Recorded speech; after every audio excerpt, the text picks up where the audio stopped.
Hey folks, James Abrenio coming to you from Abrenio Law, your Northern Virginia personal injury criminal defense law firm. In this video, I'm going to talk about deferred findings in particular the context of domestic assault or domestic violence charges. If you're facing a domestic violence or domestic assault charge and you've never had any prior charge like that, then you're probably eligible for what we call a deferred finding. That's not an actual legal term. It's really kind of a local term of art that we use in the criminal defense world. And I think the courts and people in this world use it typically in Virginia.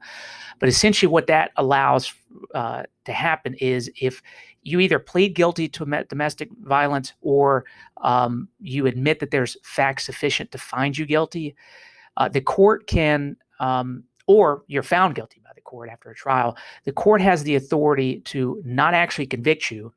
It can suspend or withhold that finding of guilt for a period typically of 2 years. And if you comply with probation, including anger management and other things, including not getting in trouble again, the court can then dismiss the charge. So the benefit of a deferred finding is in instances where, at least in my view, I think the evidence rises to the level of you actually risking or seriously risking being convicted, it allows an avenue to avoid an actual criminal conviction, which in many instances can be a real benefit. Now, there are instances where deferred finding can be in my view, a bad issue or a bad decision. For instance, in instances where I think the evidence actually demonstrates that you're not guilty or there's a high likelihood of being acquitted at trial, a deferred finding is not necessarily a great result, right? Because if you can get an acquittal or a dismissal or a dropping of the charge and your record is completely clean, then that's where you want to be, of course. The other issue is deferred findings for purposes in the non-criminal setting. It's my understanding that they can be used negatively against you. Now, I'm not an immigration attorney. I'm not a security clearance attorney. But my understanding is a deferred finding can have negative consequences when it comes to those worlds. And I'm sure there's other circumstances outside the criminal justice world that it can be used as well.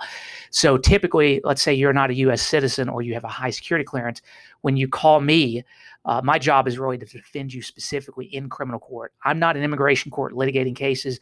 I'm not before the security clearance board or whatever administrative board there is to administer those clearances. So typically what I'll do is I'll refer you to a specialist in that area, because my view is being a jack of all trades means you're a master of none. And there's enough going on in the criminal world that for me to try to specialize in both, I don't think that's best for the clients. So there can be negative implications of the deferred finding. So whether or not it ultimately is best for you in your case, that's going to be a very fact-specific and fact-determinative situation. And my recommendation is you should speak to an attorney about the circumstances facing you and the evidence against you and the viable defenses, so you can make an informed decision about whether or not a deferred finding is something that's in your best interests. It may be a situation where your circumstances may present to where even if you go to trial, it's still a likelihood that a judge would give you a deferred finding. So there also may be situations where going to trial doesn't necessarily mean you're foregoing the opportunity of having a deferred finding, even if there's evidence found enough to convict you. But again, that's going to be a very fact-specific analysis that you should talk to an attorney with. You're not required to ever talk to an attorney, but in my view, when it comes to criminal charges, especially domestic violence charges, it makes sense. Most attorneys will do free consultations. And I think that a charge as serious as a domestic assault charge that can have lifelong consequences, it's worth your effort to make calls, get informed about your rights and best situations for your circumstances. So hopefully this was useful. If you have any other questions about deferred findings, obviously this video isn't meant to answer every question, just to give you information to be thinking about.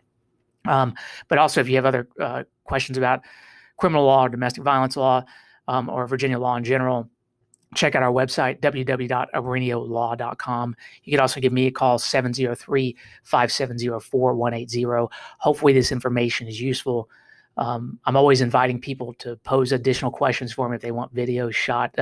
I like the video format to inform the public and hopefully provide some useful information. But hopefully I hear from you. If you have any questions, make sure to let me know, and otherwise, be safe. Thanks.